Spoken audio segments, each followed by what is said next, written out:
Warband. Two tapes told two stories overnight, and the gap between them is the whole lesson. Wednesday, June 3rd, 2020.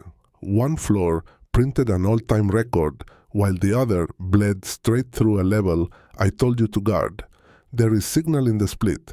Listen, as of just past 5 Eastern this morning, Bitcoin trades at 66,900, down near 4% on the day and better than 12% over the past week. It is sitting square on the 66,000 shelf I told you to respect yesterday, after slipping as low as 65,400 overnight. Ethereum at 1,880, off 5%. Solana at $75, down 6%. This was not Bitcoin bleeding alone the way it did Monday. This was the entire crypto board repricing in one breath, and the leverage did the rest. Better than $1.5 billion in positions liquidated in 24 hours, the overwhelming bulk of them longs. Our own engine saw the stretch coming. The InvestAnswers Decision Support System, through mean reversion, oversold on Solana at 8 Eastern yesterday morning. The selling pulled to a near-term limit. Now read the other tape, because it is the whole story this morning. While crypto bled, the S&P 500 closed at a record above 7,600 yesterday for the first time in history, its 9th straight winning session, hauled up by NVIDIA, ripping more than 6% on a new processor launch, a record on one floor, a double-digit weekly drawdown on the other.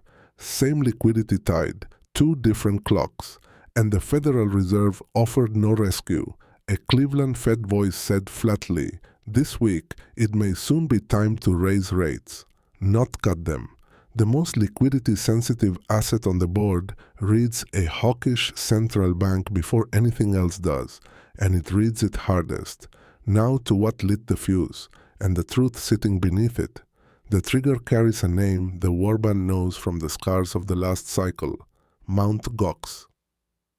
On Tuesday, the defunct exchange's trustee moved 10,400 coins, better than $730 million, its first major on-chain move in more than 2 months. The headline writers did what they always do. The ghost walks again. The creditor coins are coming. Run for the exits. Now read the chain instead. The coins went to a fresh wallet with no history. Internal staging. Not an exchange deposit. Not one coin has hit the order book. The trustee still holds some 34,000 more, and the final repayment deadline was pushed out to the end of October. This is overhang on the horizon, not a sell order this morning. Layer in the real pressure, because I will not sell you a fairy tale. The spot Bitcoin funds bled heavily again Tuesday, better than $500 million in a single session, the worst stretch of institutional redemptions since late last year, and the structure is split clean down the middle. Long-term holders now control a record 78% of all supply, and exchange reserves sit at a 7-year low. The tradable float has never been tighter, but demand is thin. Glassnode named it exactly. Record holder supply is masking a buyer drought. Coins are aging into iron hands, not because new buyers are stampeding in, but because the tape has gone quiet. Supply coiled tight, demand asleep. That is a coil, not a launchpad.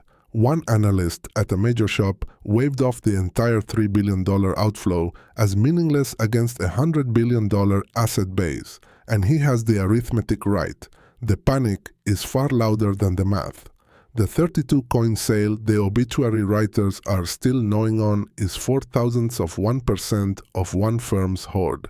Conviction is the only edge that compounds, Robert E. Howard wrote.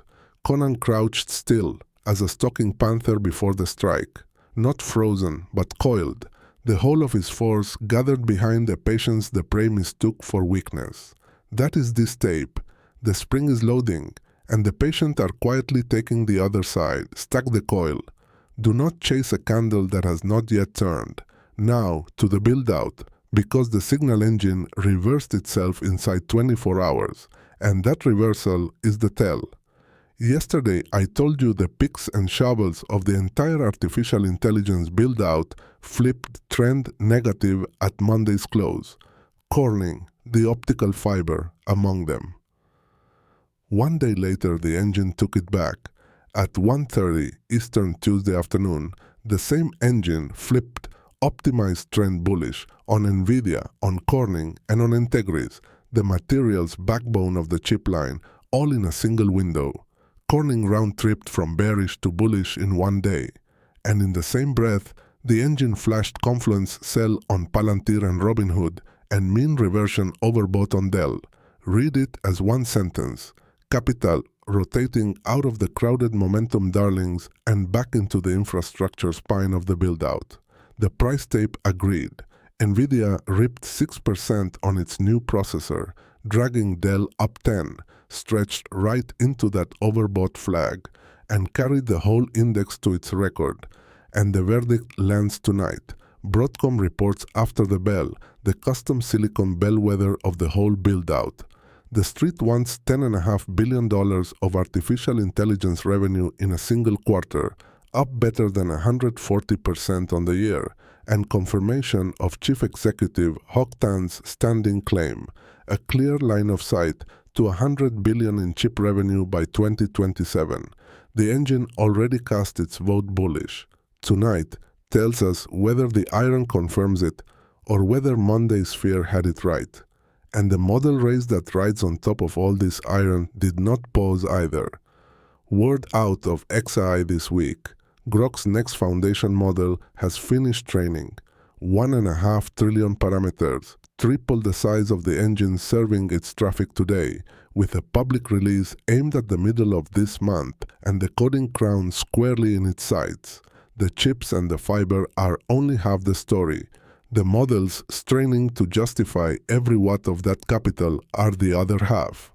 And do not lose Tesla in the noise. The operational machine kept grinding while the tape stared elsewhere. The robotaxi footprint is widening toward 9 American markets by mid-year: Austin, Dallas, and Houston, already running with no safety driver in the seat. And the company still points at unsupervised full self-driving on customer cars by the fourth quarter. And the bigger tell sits on the Fremont floor. The last Model S and X rolled off the line in early May to clear room for Optimus, with humanoid production beginning on that same floor this summer. Slow at first by Musk's own warning, but the line laid for real volume in 2027. Robots replacing sedans under the same roof, and mark the sheer scale of this build. Even Alphabet, one of the richest companies on earth, moved this week to sell $80 billion of fresh stock to fund its own build-out. When a giant must print $80 billion in new paper just to keep pace, you see the trade beneath the trade. The inputs are scarce, and the scarcest of them all wears no logo and bows to no committee. One more because the largest offering in the history of capital markets opens its book tomorrow. The SpaceX roadshow begins Thursday, June 4th, pricing the evening of June 11th, first trade June 12th on the Nasdaq under the ticker SPCX. A valuation near $1.75 trillion, a raise of $75 billion, the biggest debut this market has ever staged. The bears will point at the grounded rocket. Starship still sits earthbound after last month's booster failure, the investigation still open. But this deal does not ride on the next launch. It rides on Starlink. $4.5 billion of operating profit on $11.5 billion in revenue last year, better than 10 million subscribers, 60% of the entire company's top line. Orbital scarcity with a cash engine bolted to it. About to wear a ticker a retail account can finally hold. The book opens tomorrow. Watch it. Here is the frame for the day, Warband. Liquidity is draining and the Fed is leaning hard, so the most liquidity-sensitive asset on the board took the first blow. Mt. Gox spooked the headline readers, while the real coil tightened underneath, supply locked at a 7-year low into a buyer drought. The engine flipped the artificial intelligence spine back to bullish, And Broadcom tonight tells us whether the fundamentals confirm it. And tomorrow, orbital scarcity opens its book. Respect the 66,000 shelf, watch Broadcom after the bell, and stack the coil while the timid hand you their coins. I am Ragnar, the HODL Barbarian. Read the runes before the crowd does.